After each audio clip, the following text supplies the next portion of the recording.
ආයුබෝවන් කියලා පිළිගන්නවා ඔයාලා හැමෝම. ඔන්න ඉතින් අද මම ආවේ ඉතුරු වුණු බත් ටෙම්පරාදු කරන්න පුළුවන් රසම විදියක් අරගෙන. එහෙනම් වැඩි කතා නැතුව අපි යමුකෝ වීඩියෝ එකට.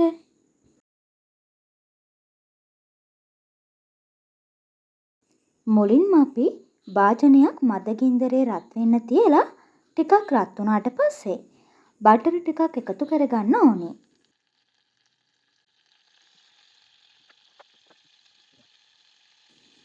බටර් ටික මේ වගේ හොඳට රත් වුණාට පස්සේ හීනියට කපාගත්ත සුදුලුණු බික් 5කුයි කපාගත්ත ලොකු ලුණු ගැඩියකුයි දාලා විනාඩියක් විතර හොඳට බෙදගන්න.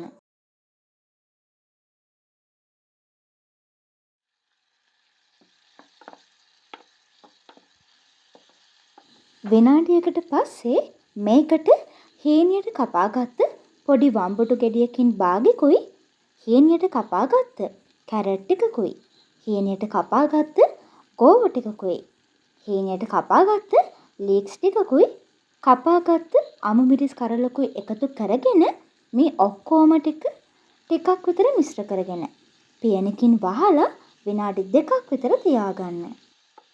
ඔයාලට මෙතනදී මේකට ගැළපෙන ඕනෑම එළවලුවක් හීනියට කපාගෙන එකතු කරගන්න පුළුවන්. විනාඩි 2කට පස්සේ පියන ඇරලා කහකුඩු තේ හැඳි කාලක් 3-5 තේ හැඳි භාගයක් ලුණු කුඩු තේ හැඳි භාගයක් එකතු කරගෙන ටිකක් මිශ්‍ර කරගන්න.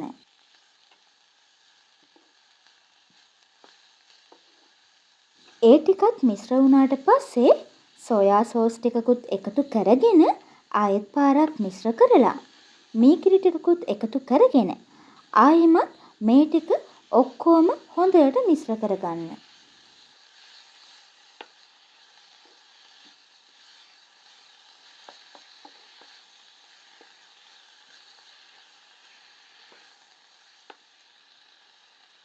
මේ වගේ ගානට මිශ්‍ර වුණාට පස්සේ පියනෙන් වහලා විනාඩියක් විතර තියලා තියන්න. විනාඩියකට පස්සේ පියන ඇරලා බත් ටික මේ වගේ එකතු කරගෙන ආයෙමත් හොඳට මිශ්‍ර කරගන්න.